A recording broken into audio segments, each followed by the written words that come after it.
Hello, everyone. Welcome back. Today, we'll be talking about the binomial probability distribution, which is a very important probability distribution and one of the basic ones. So our goals today, understand kind of essentially what it is, what it tells us, what it's used for. I'll be able to use the binomial probability distribution and define probabilities. I'll also be able to find the mean and standard deviation of the binomial probability distribution. We'll discuss those.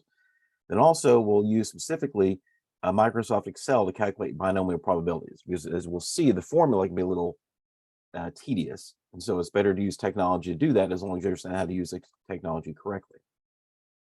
Now, what is a binomial probability distribution? So we get to that. So it is a probability distribution. It's a way of basically explaining for each possible outcome, assigning for each possible outcome what its probability will be. This is also a discrete distribution. It's used for discrete events like flipping coins, rolling dice, things like that. But it doesn't have to be used for just those things. It's used for anything, as we'll see, can be described in terms of a success or a failure. So before I actually get to the distribution itself, I want to make sure you understand these conditions that have to be met, these three conditions.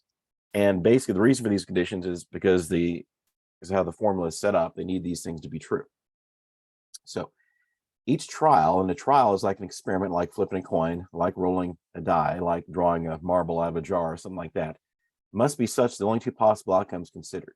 What we consider to be success or failure. So basically, success is the thing we want to happen. Failure is everything else. And since you either will succeed or fail, these are disjoint events or not, they have no overlap between them. And also have to identify what success is before we begin the problem. Next, you must know exactly how many times you're performing the procedure so that you can identify n, what's called n, small n, the number of trials. For example, that would be how many times you're flipping a coin, how many times you're rolling a die or something like that. Also, the trials cannot depend on each other. For example, it says remove a card from one trial, must replace it before drawing the next card. So essentially that means these things have to be independent. They can't depend on each other. And that's tied this last part. The probability of success, we're going to call P, in each trial must be the same. That's also related to condition number 3, that must be independent. Now, let's also discuss a few of the important variables we'll use in discussing the binomial probability distribution. So as I said before, n is what's called the number of trials. Then x is the number of successes you want out of those trials. So for example, if you're going to flip a coin 5 times, let's say you want to get 3 heads. So n would be 5, your number of flips, and then 3 would be the 3 heads you get. And so we call the probability of success P in one trial. Then Q is the complement of that. And since you either succeed or fail, they're complements. And so Q is basically 1 minus P, since of course the probability of a certain event is 1. Now, before I actually look at the formula, let's actually take a look at a few examples over here on the right to determine if they actually will fit the conditions for a binomial probability distribution or not. This is kind of your first step in doing this. Okay. It says determine if the following procedures can be classified as binomial, and if not, explain which of the 4 conditions are not met. And kind of, I only list 3, but this last part, the probability of success must be the same as kind of your 4th, but that's basically related to number 3. So let's look at example A. It says you're going to roll a die until you roll a 5 exactly 5 times. So let's look at our conditions. Each trial must be the only 2 outcomes, success or failure. So our success would be rolling a 5. And then failure would be rolling anything else. So that's met. You must know exactly how many times you're performing the procedure so that you can identify n the number of trials. Is that true here? Actually, no. That's a problem with this one. So this one is not a binomial.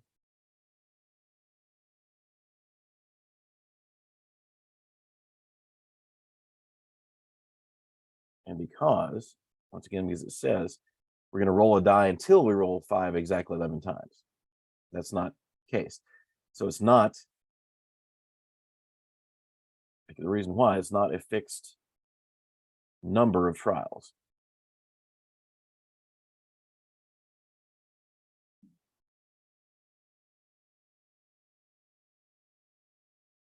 So it's not a binomial, it cannot be classified as a binomial distribution. You have to use something else. Now, if we had said we're going to roll a die 20 times, it's fine, probably getting a 5 11 times, that would be binomial. For this case, it's not. Part B. Pulling 5 cards from a deck, one at a time without replacement, and find the probability of getting exactly 3 queens. So, condition 1 with success, define success or failure. So getting a queen is success. Then anything else is a failure. That part is fine. Number of trials. Yes, in this case, we know we're going to pull a card, 5 cards. That's our number of trials. That's our n. So that's satisfied. But the last part is not. The trials cannot depend on each other. So this is without replacement. So once again, this is also not, like the first one, not a binomial. Because since doing without replacement, the trials depend on each other. Or successes, the probability of success is also not the same. So these are not independent events. I can say it that way.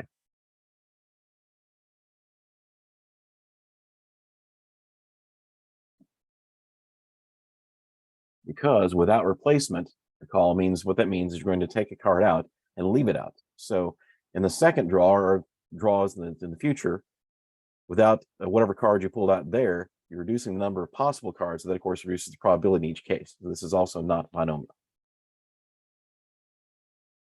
Part C, rolling a die 15 times and find the probability of 5 exactly 3 times. So have we defined condition 1, have we defined success and failure? Yeah, so again, if 5 is a success, anything else is a failure. Know exactly how many trials performing. Number of trials is fixed. It is 15 times. And then trials cannot depend on each other, and basically related to that, the probability of success has to be the same in each case. Right. So we know that rolling a die, just like flipping a coin, these are independent of each other. So rolling a die, after you roll a die, no matter how many times you roll a die, the next die, the outcome doesn't depend on what's happened in the past. So these are independent, and the probability of success is the same each time. The probability of getting a 5 is the same each time, no matter how many times you roll it. So this is a binomial, and will fit a binomial distribution. And that means we can use the formula we're about to show, or a program like Microsoft Excel using the binomial process to actually calculate these probabilities. So this is binomial. Then number 4. Find the probability of a pitcher throwing exactly 11 strikes in 40 pitches if he only throws strikes 30% of the time. So condition number 1, do we have defined success or failure? So yes, throwing strikes is a success in this case for a pitcher, and then of course not throwing a strike is a failure.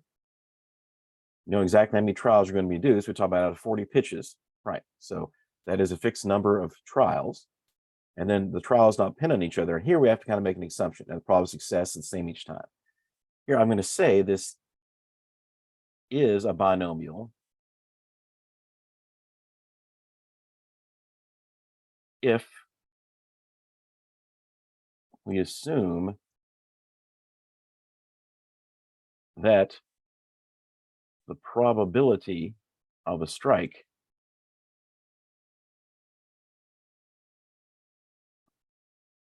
is independent. And this is kind of a good idea if someone's kind of a real world situation. If we assume the probability of throwing a strike is independent, and he's actually at 30% of the time, that should be what we expect every time, then this can be considered a binomial. However, if that's something that might have to be just determined by basically observing the data. Because as you expect, in real life, probably, probably throwing a strike is not going to be the same every time, or not going to be 30% every time.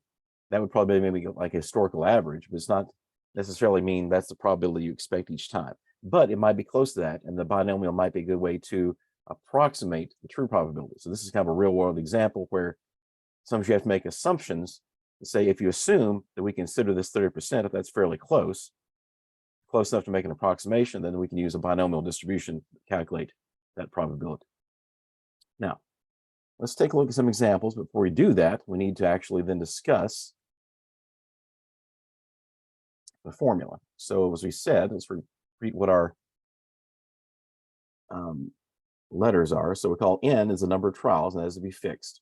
X is the number of successes out of those n trials. Once again, you have to define what a success is. P is a probability of success in one trial, in each trial, and that P is going to be fixed. And since they're independent, and Q then is the probability of failure. And since they're complements, it's either succeed or fail, and Q is 1 minus P. Now here is the binomial probability formula. and it's kind of complicated looking, so we'll explain it a bit. We'll use this a few times. Most of the time, we're going to use technology to find this for us. So the probability of x, remember x is your number of successes out of n trials, is given by this first expression right here. This is something what's called a combination. Basically, it tells you how many times, how many ways of getting, for example, we say flipping a coin 10 times when you get 5 heads. This will tell you how many ways that could happen. So think about lining up, making like, all the ways that could happen. So, you get a head first, then a tail, then a head, then a tail, or maybe get 3 heads first, then a tail. However you imagine, 10 blanks and lining up every way you get heads, 5 heads and 5 tails out of that. Think about all the possible ways you can do that. There are a lot. Basically, that's what this calculates right here for us. And then what this then calculates are the actual probabilities. So this calculates a number of ways you can get, for example, X successes out of n trials, and then calculates then kind of the probability of those. Now, also this n, this exclamation, what's something called a factorial. What that means, we'll practice with this a bit. A factorial, what that means is that for any number like 3 factorial, it's going to be 3. What this says is just a formula, which can be a little explain this. What this says is whatever n you have. Oops, actually, that's a typo. I apologize. This should be n. This be copied and pasted. There we go. So n minus times n, the number, times 1 less than that number, and times 2 less than that number, all the way down to 2 and 1. So let's actually go to Desmos just a minute. We can use Desmos to calculate things as well as graph. Let's show a few factorials. So if I do 3 factorial, of course, 3 times 2 times 1, that's 6. Now, what if I do 3 factorial? Well, 3, and if I do the exclamation point, we'll do factorial, that's 6. Now, what about 5 factorial? 5 factorial will be 5 times 4 times 3 times 2 times 1, which is 120. Or I can simply do 5 factorial, oops, exclamation point, and that's also 120. Now, these numbers get large really quickly. So 10 factorial, for example, is a really big number, but that's what that means. And so this is the binomial probability formula. Like I said, we'll use this on a few examples. Most of the time, we'll use some kind of Excel or maybe on a graphing calculator or something like that to calculate. Now, let's take a look at this example. We're going to do this 2 different ways, and we'll show the formula, basically show how the formula works. So in 3 flips of a fair coin, find the probability of getting 2 heads, 2 tails, and 1 head. Order, not important. Okay. Now, if this is a binomial distribution, okay, well, you need to find a few things. So our n, our number of trials, our n is equal to 3. We have 3 trials, 3 flips. A success is a tail, we're getting a tail in this case. Okay, then the probability of success, probably getting a tail, of course, is 1/2 or 0.5. Then Q, the probability of failure. So success is a tail, then of course, then failure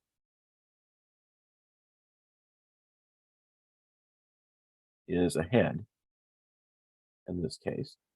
So then Q is going to be 1 minus the probability of success, 0.5, which is also 0.5. Okay. Now, eventually we can do this a couple ways. One way, we're going to do this kind of the long way and show how this works. Let's think about our sample space. Also, each one of these, think about our conditions for a binomial probability distribution. This is, okay?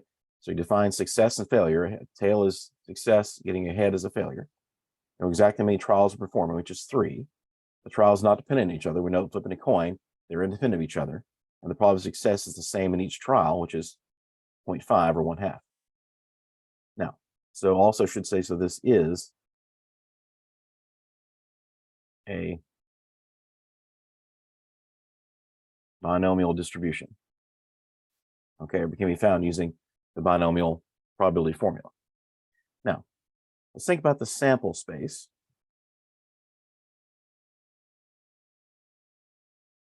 And remember what the sample space is.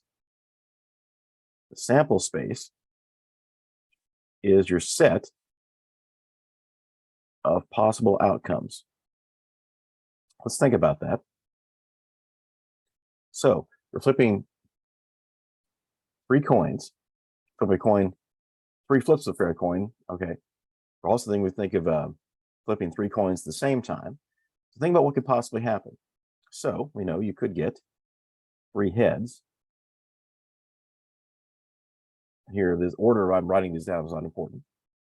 You can get a head first, then 2 tails. You can get a tail first, then a head, then a tail. Or you can also get a tail, and a head. If you notice, those are the outcomes that we want. We'll talk about the rest, but those are not the only one. Now, you could also think of ways of getting 2 heads. You can get a head, then a head, then a tail. You can get a head, tail, then head. Or you can get a tail, then a head, then a head. Or you can get 3 tails. So what you have are 8 possible outcomes in your sample space. Okay. Now, the probability of each is going to be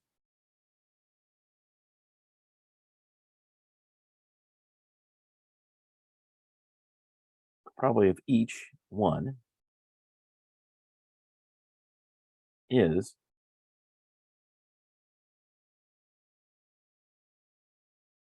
1/2 times 1/2 times 1/2, which is 1/8.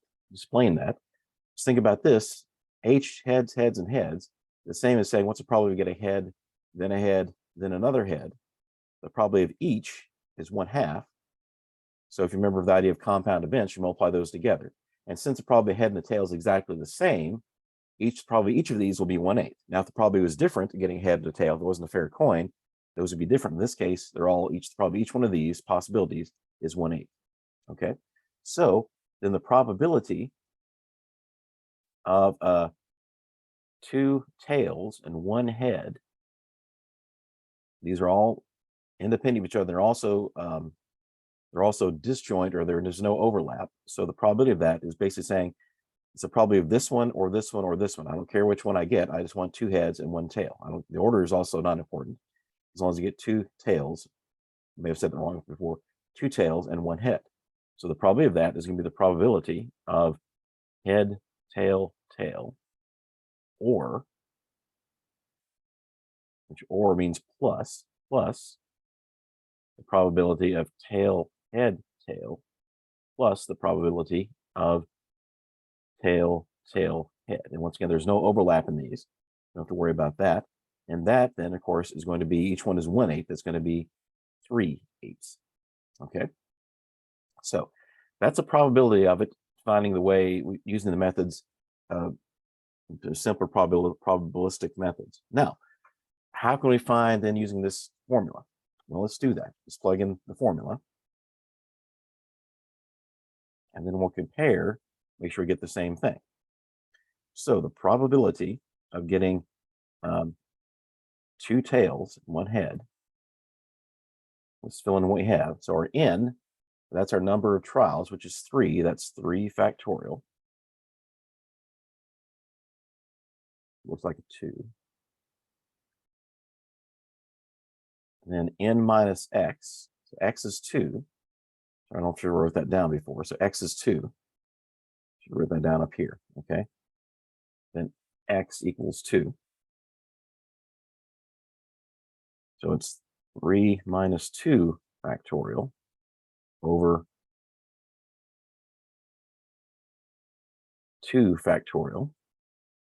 And then probability of success is 0.5 to the x, which is 2, times the probability of failure. In this case, is the same thing. It's 0.5 times n minus x, or 3 minus 2. Once again, that's kind of complicated, but we can actually do this using Desmos. Let's do that. Make life easier for us. Okay, so I'm going to make sure you use plenty of parentheses here so I separate everything out. So first, I'm going to have 3 factorial divided by this 3 minus 2 factorial. Let's put it in just the way I did.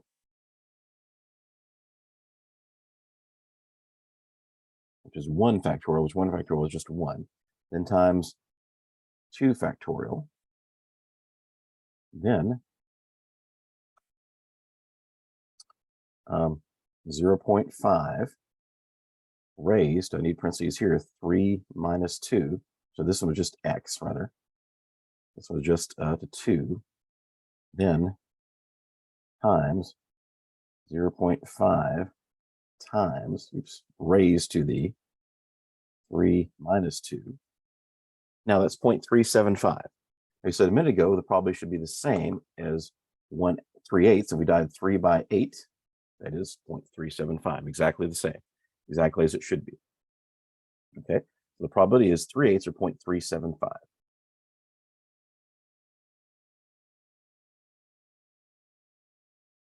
So in this case, if we have a binomial, something that fits a binomial probability distribution, we can find the probability without actually having to do the sample space. Because imagine if we said, as an example, what's the probability of getting 5 heads, in 10 flips? Imagine trying to write the sample space for that. Each case have 10 coins. You have lots of ways to do that. There'd be many, many types of ways to do that. It'd be really take a really, really long time. So this is a much better way of doing that. As we'll see, we also use technology to help us out even faster. Okay, so now let's look at a few examples. Also mention a few more things before we go on. So also one more thing, 0 factorial is 1. That's just a definition. Doesn't entirely make sense, but it works with the formula. So 0 factorial is 1. Now, yeah, as I said, so I wrote this, I mentioned this, but say it again. The first part of the formula gives the number of outcomes with exactly n successes among n trials.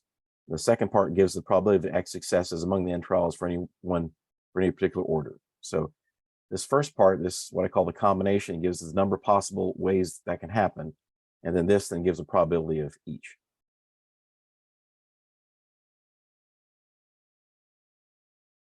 Now, it's about treating dependent events dependent. We'll come back to that in a moment. And also, we can also find the mean and standard deviation. And it's much easier than finding the mean and standard deviation of a general, or much easier result than finding that of a general probability distribution. The mean is just n, the number of trials, times p, the number of successes, the probability of success. Standard deviation then is the square root of n times p times q. And then these other ideas, so the range rule of thumb, if anything is, basically this says if anything is 2 standard deviations beyond the mean, above or below, that's considered to be an unusual event. Not an unusual event in either direction. And then the rare event rule of thumb, basically your probability is less than 0.05 or equal to that, is usually considered to be a rare event. Now, also we're going to show here, go ahead and mention how we can then find, probably using Microsoft Excel, but first let's go back and do another with a formula. And then we'll also do those with Excel and show how that works. Okay, this next one. So this is if roll a fair die, find the probability of rolling a 5 in each of 2 straight rolls. Okay, so let's write down what we have. So our n, I should ask first, is this, and each of these will fit our definition, think about why. But once again, we define success and failure. So rolling a 5 is success, and getting anything else is a failure. You know exactly the number of times performing the procedure. We're going to do 2 straight rolls, and then they're independent of each other. So rolling die, they're independent of each other in the sense that no matter what has happened in the past, every time you roll the die, the probability is the same for getting a 5 as it was any other time. And then these are independent events. Okay. Now, so n, our number of trials is 2. A success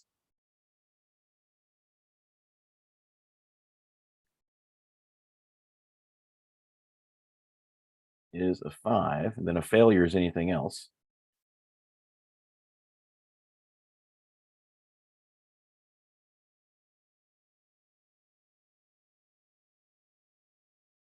Okay, so x in this case is we want to get 2 out of 2, getting a 5 on 2 straight rolls.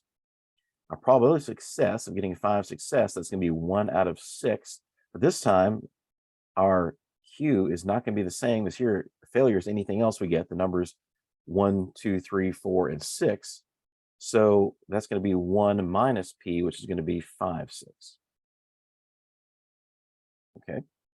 Now let's throw plenty of space, make a little box here.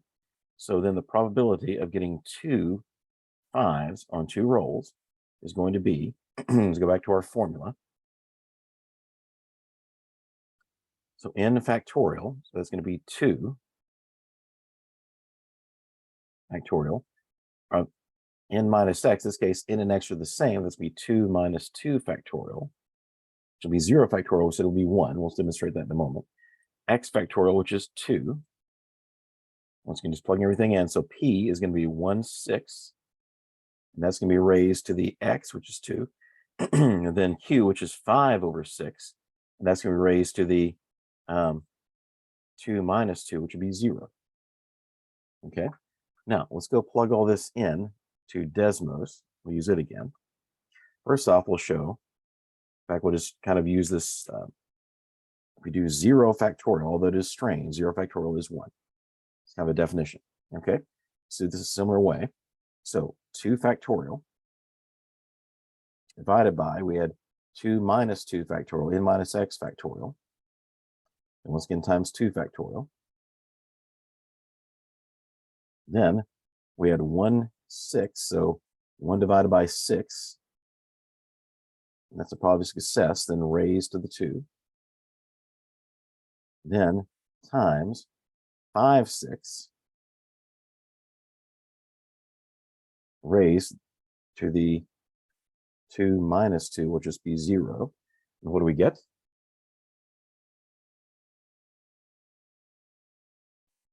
Okay, make sure that's all right, all correct.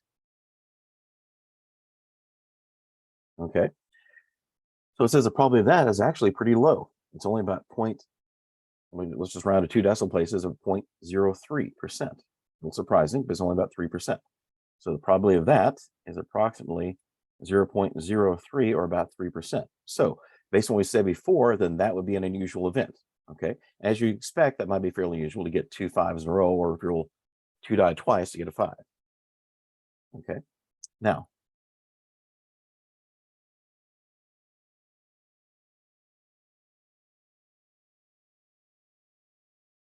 next one. What's the probability on the probability of getting 5 on only one of 2 straight rolls? So this is similar to the one before. And once again, this is still a binomial distribution. I'm not going to go through the details of demonstrating that. But once again, this is 2 straight rolls. So n is 2. Our x this time is going to be 1, just once. Our p is going to be, once again, 1, 6. And then q is going to be 5, 6. Okay. Then we plug all that in. And so then that's going to be p of 1. And this time it's going to be, so n factorial, so 2 factorial over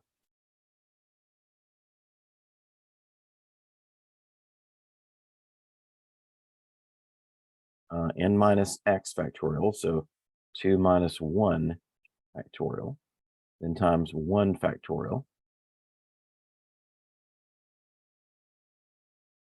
And then we have 1, 6 to the 1 times 5, 6 to the 2 minus 1. Now, also, we'd expect this to be larger because here you only have to get you have to get 5 on one roll, not both. We expect this to be a larger probability. Okay. Now, what we can do then, let's go back to Desmos. We can just change around a few of those numbers and find out. So, replace the x this time with 1.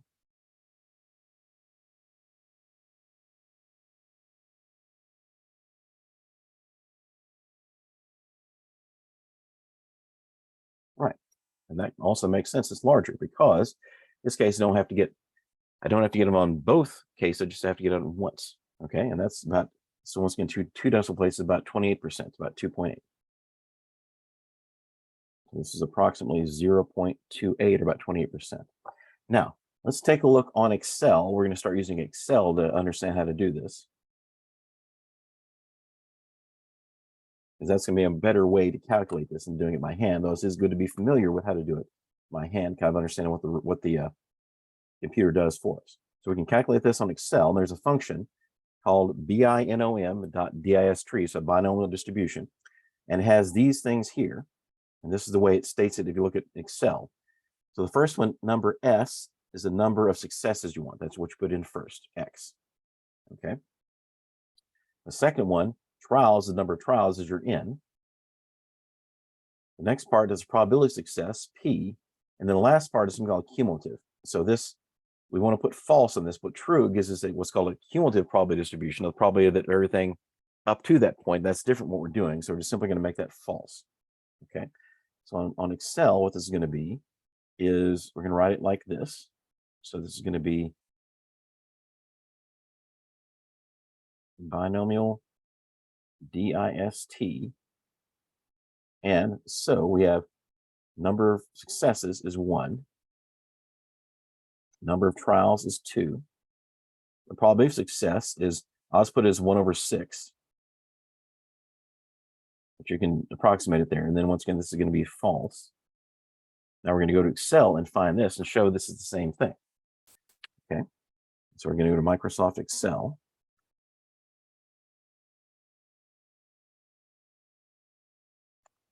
Now, go to a cell.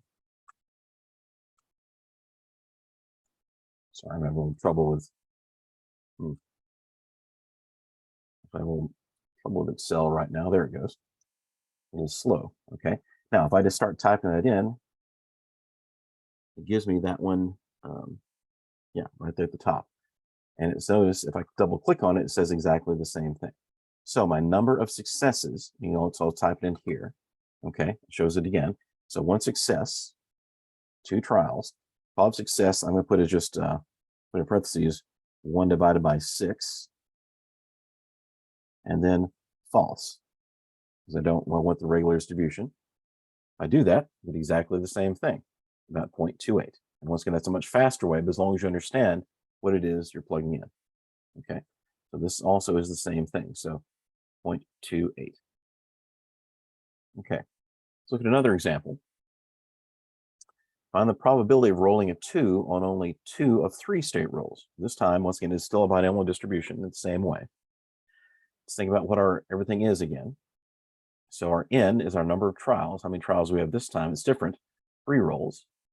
Okay, our number of successes is going to be X, and that's going to be 2 rolls.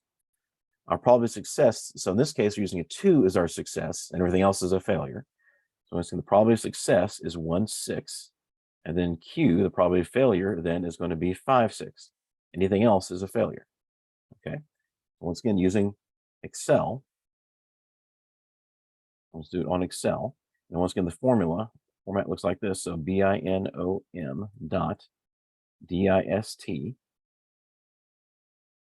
We're going to enter. So first is the number of successes. So that's 2. The number of trials, which is 3.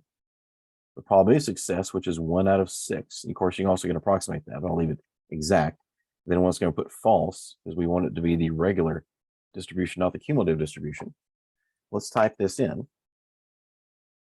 And also we think 2 out of 3 straight rolls, probably fairly significant, should be that rare, but at the same time, probably not as much as we got the other one a minute ago where he said the getting a 5 on 1 out of 2 is probably more likely, but we'll see. So let's go back to Excel. Let's do that down here, start over. I'm having some bit of a lag here when I go to Excel for some reason. I just start typing it in. It should be the first thing that comes up, start typing the binomial. Okay, so once again, we had 2 successes in 3 trials. Probability of success is once again 1 divided by 6. And then false, because we don't want the cumulative distribution. And what do we get? Is going to be about 0.6. So actually a little rarer than I thought. Okay, so about 0.069, so about 0.7.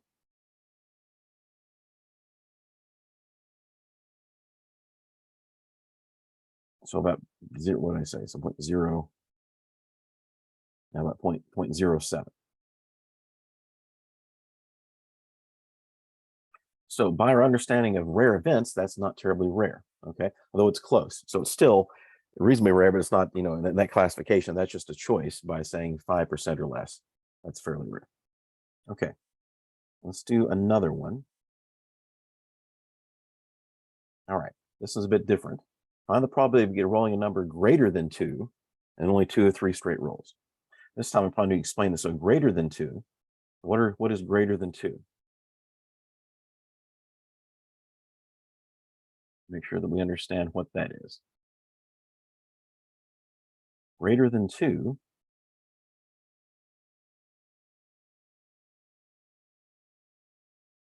what numbers would fit that? And of course, it's going to be 3, 4, 5, and 6. So that is our success.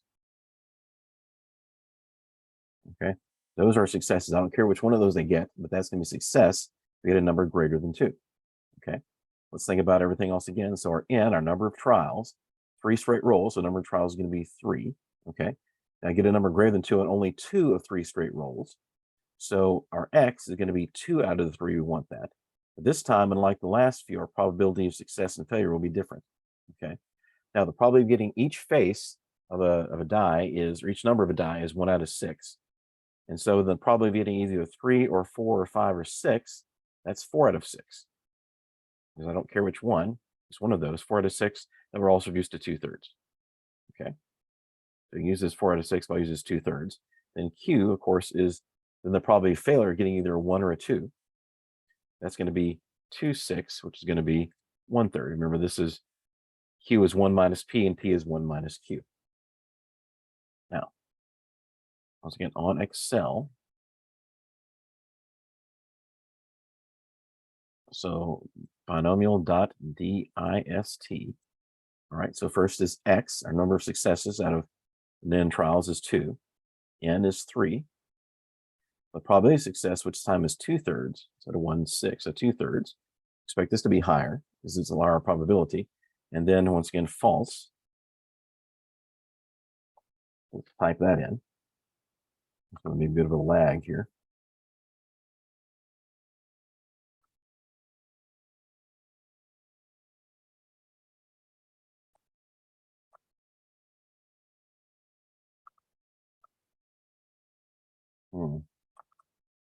Be patient with me here. There's a bit of a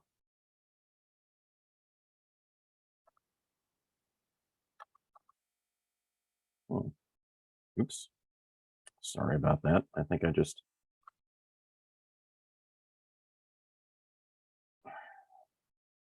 apologize. Give me a moment. I didn't mean to do that.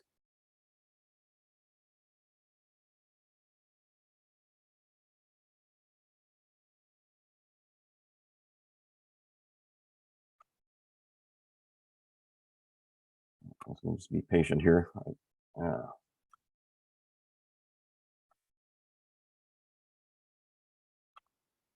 There we go.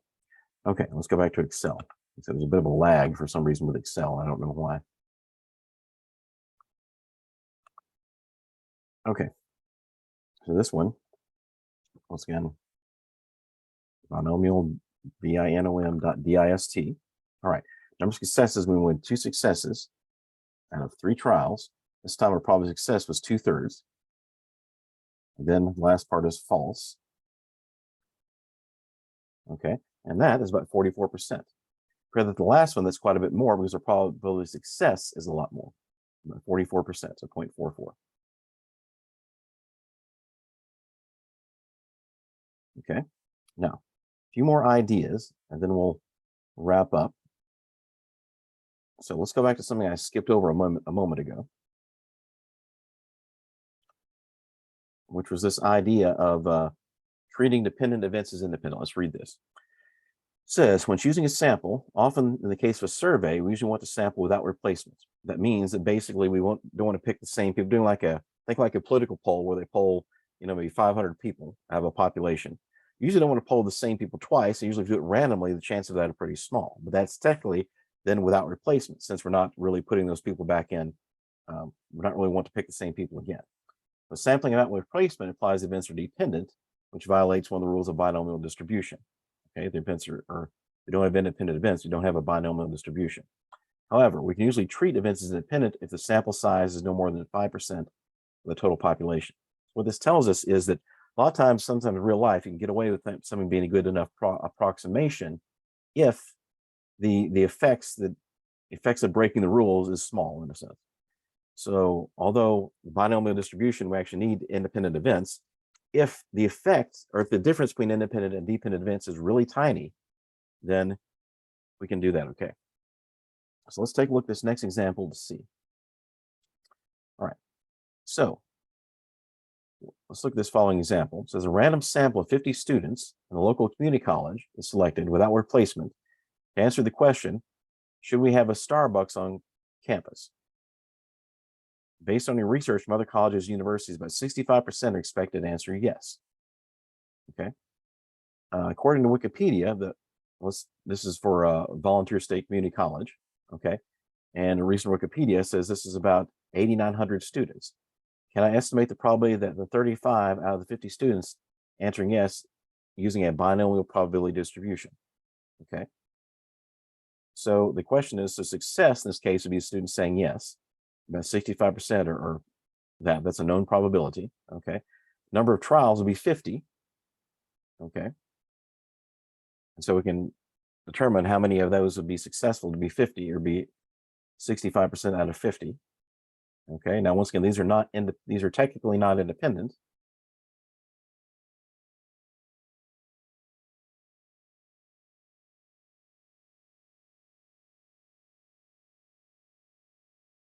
Okay, but let's check. So the question then is 50 out of 8,900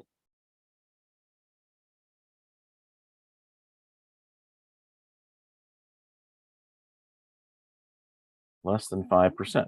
Okay, if it is, I can do that. And so it's easy to find. And so we're just going to divide 50 divided by 8,900. And that's going to be approximately, and just use your calculator.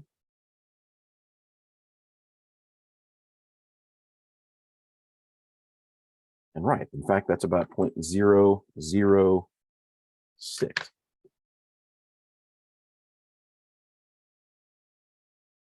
Which is then going to be, that would be 0.6%, which of course is less than 5%. Okay. So we can treat this as independent. It means we could use the binomial probability distribution to estimate this probability for Vol state in this case.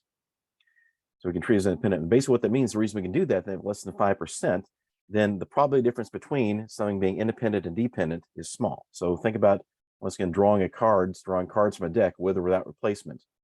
That was out of deck 52. Imagine a deck of 5,200 instead. If you drew one card, didn't replace it, well, that's 5,200 versus 5,199. The difference in probabilities resulting from that is probably going to be really tiny, and that's the kind of thing we're talking about here. So basically, the probability difference between an independent and dependent event is going to be so small that we can still use the binomial probability distribution to estimate it. Now, I'll do a few more things before we finish, and talking about how this can help us explore the idea of law of large numbers.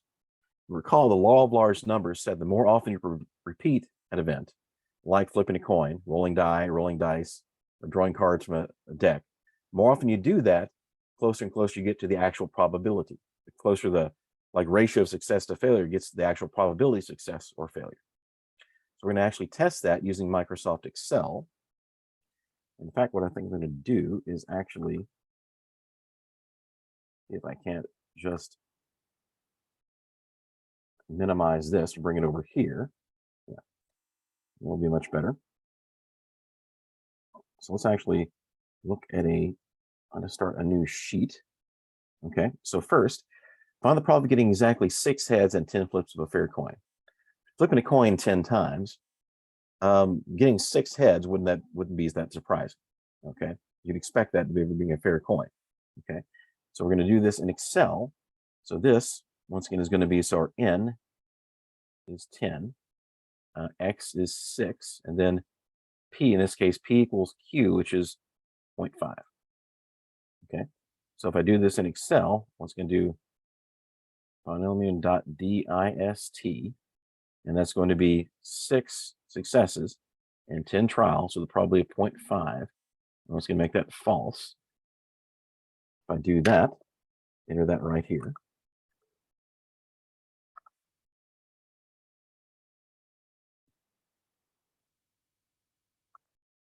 Let's find out what the probability that is. We see it's going to be, probably about what you expect, fairly close to 50%.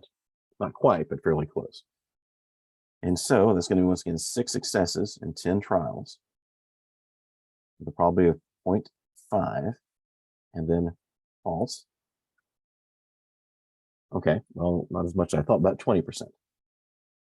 Okay, so about 20% of the time you expect that to happen. Okay, so a little worse than I thought, but still, that's not, getting 6 heads and 5 flips. That's 1 out of 5. That's not that crazy. Okay, now, what if we do it 60 out of 100? Okay, how likely is that? You think it's different from this? It's less or more? Well, if we do the same thing, so n this time is 100, x is 60, but p and q are the same. Assume it's a fair coin. There's also kind of an understanding of how you want to test if you believe something or not, it's a fair coin. You flip it over and over again. If you got 60 heads, you think that would be a lot. Or do you think it would be unusual? Let's find out. So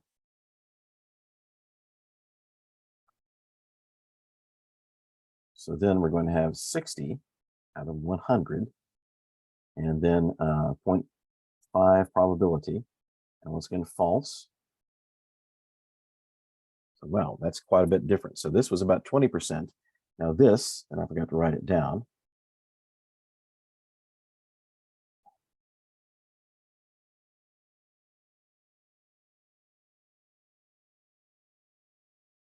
I'm just writing it down again. This time that equals, and all is approximate, about, actually, this was actually about 0.21. Let's make it a little more accurate. Let's do 2 decimal places in this case, so about 0.1. About 1% of the time, expect that to happen. Okay. Now, so up here, if you thought this is a fair coin, getting 6 heads, that's not, well, it's 1/5, that's not that unusual. Now, getting 60 heads out of 100 heads, probably that's only about 1%. So that's a rare possibility, unlikely.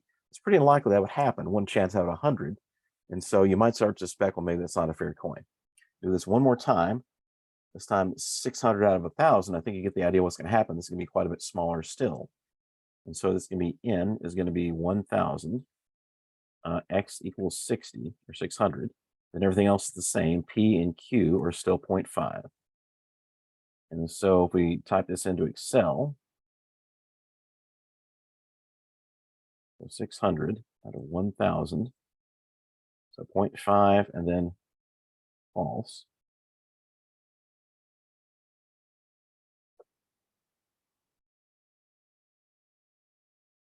And let's do that.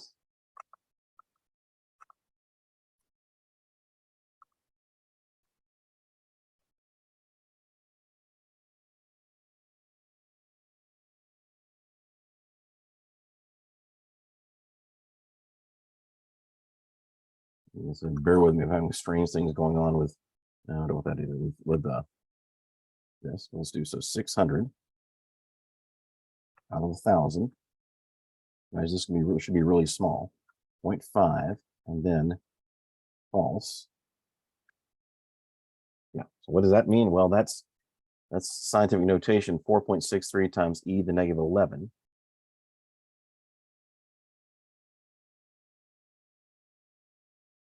And the negative 11th. That's really small. So what does that mean? Well, if you wrote that out, that's going to be basically 11 decimal spots. So 1, 2, 3, 4, 5, 6, 7, 8, 9, 10, and then 4, 6, 3. Okay, that's really tiny. So basically, that should pretty much never happen if it's a fair coin. Okay, so that kind of gives you an idea then, the law of large numbers.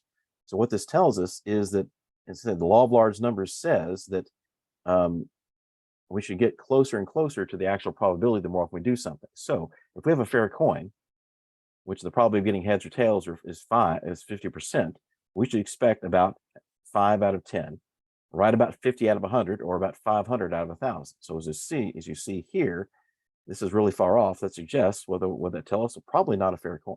That's one thing that kind of tells us that. Now, one more thing I want to do, and actually go back to Excel briefly, is go to, I think, sheet number 1. So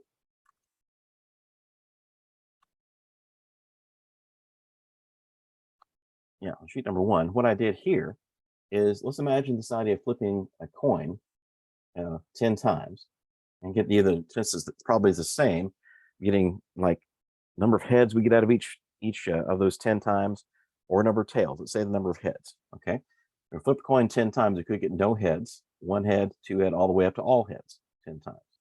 And what I did here in each case is I actually found, using that same distribution, the probability of each one of those things. So in this case, our n was 10. Our p and q were the same at 0.5. The only thing here is x is 0, x is 1, and so forth down to x is 10. These are the probabilities. And if we plot that, it looks like this. Notice it looks like a binomial distribution. That's not an accident. Actually, if you did something like this many times, the more trials you have, so we did one like that, we did out of probably getting a number of heads out of 100 flips, they look much more like a bell-shaped distribution, more like a normal distribution. I just wanted you to see that as well. What we've learned today, then, are the basic rules for a binomial distribution, how to determine whether something it can be classified as a binomial distribution, and actually look at the formula, how to do that, how to calculate using the formula, and also calculate using Excel, and then a few understandings of the law of large numbers. We also mentioned the mean and standard deviation. We didn't actually calculate those. You can do that on your own. They're not hard to calculate once you know your n, p, and q. Thank you. Have a good day.